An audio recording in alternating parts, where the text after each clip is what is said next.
Финтек индустријата во светски рамки е голем бизнис во кој се вртат милионски суми, додека во Македонија е во самиот зародиш. Станува збор за финансиска технологија која е моќен двигател на иновациите во светот на парите и финансиите, адаптирана на драстично променетиот стил на живот и дигиталните навики на новите генерации потрошувачи. Во нашата земја финтек решенијата бавно навлегуваат. Според истражувањето на Асоциацијата за финансиски друштва, користењето на финансиски услуги, особено на иновативните, е сериозно ограничено од ниското ниво на финансиска писменост на населението или со други зборови неинформираноста на новите начини на доаѓање до пари и нивно управување. Она што во светот одамна е реалност, кај нас уште е во зародиш и поради финансиската неписменост, но и поради конзервативноста на самите финансиски друштва кога станува збор за воведување на иновативни алатки. Неодамна се одржа стартап програма и хакатон за македонски иновативни компании кои во иднина ќе понудат домашни финтек решенија за банкарско работење, штедење и осигурување, пазар на недвижности и други финансиски решенија. Во светски рамки, веќе финтек е навистина многу брзо се развива и една од главните гранки која привлекува најголеми инвестиции. Во изминатите години, во 2022, 79 милиарди долари беа инвестирани баш во финтек. И најавите се дека околу 28% од традиционалните банкарски услуги кои се нудат и финансиски услуги во моментов ќе бидат под ризик од нови решенија, нови модели кои финтек индустријата ќе ги даде. Истото се случува и со делот на осигурување, со делот на менеджмент на недвижности, некаде 22%.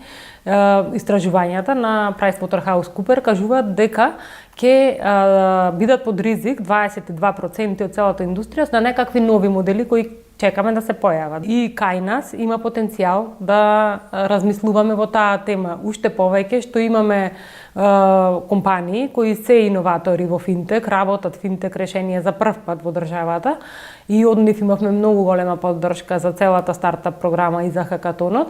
И од тука тргна од потребата, да кажеме, на приватниот сектор да малку ја мобилизираме целата иновативна критична маса која се наоѓа во државата, а не беше ставена на едно место. Најголем дел од иновативните решенија на македонските стартапи се однесуваат за банкарското работење, а најмалку за управување со недвижности.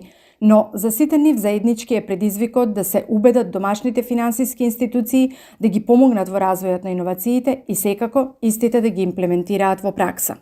Беа повикани во неколку аспекти да се пријават, да кажеме, тимовите во делот на плаќањата кои можат да обезбедат некаков вид на трансакции, во делот на менеджмент исто така на недвижности. Тука немавме ни едно решение, што е многу интересно за обсервација, да кажам, затоа што можеме да видиме ние дека навистина се соочуваме со некакви тука можности за подобрување на решенијата и најмалце на она што и општините или јавните институции го имаат како имот, а не го менаџираат соодветно, да кажеме, дека може да им помогне во делот во тој дел. Тука немавме решение, меѓутоа како аспект беше можно да се понуди и осигурувањата таму имавме исто така интерес, значи кај делот на осигурувања. И она што се гледа како тренд, дека ќе се развива во светот и најверојатно ќе дојде кај нас, е употребата на вештачката интелигенција. Во Македонија има многу голема потреба за такви финтек решенија, меѓутоа и тие се регулирани со законодавството, значи ќе мора да се движат во таа рамка која што е понудена, или пак да очекуваат промени кои се најавени и ќе дојдат.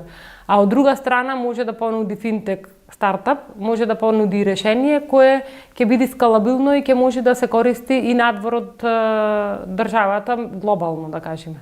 Едно такво решение кој ќе чека или законски измени за да стане македонска финтек иновација, или ќе се пласира на странски пазари, е апликацијата Ромки за микроштедење и микрофинансирање на Диме Зафиров. Инвестирањето во недвижнини има голема висока бариера за влез. Заради тоа што се потребни многу пари за да почнете да инвестирате во недвижнини. Ние преку Ромки сакаме да спуштиме таа бариера на влез и да им понудиме на корисниците опција со мали суми да почнат да инвестираат. Потребни се законски измени за воопшто да се пушти во функција.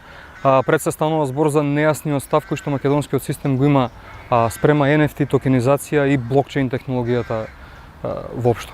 Има некои напори, започнати се дискусии, меѓутоа се уште ништо не е дефинитивно и мислам, моје мислење е дека е далеку од разрешување.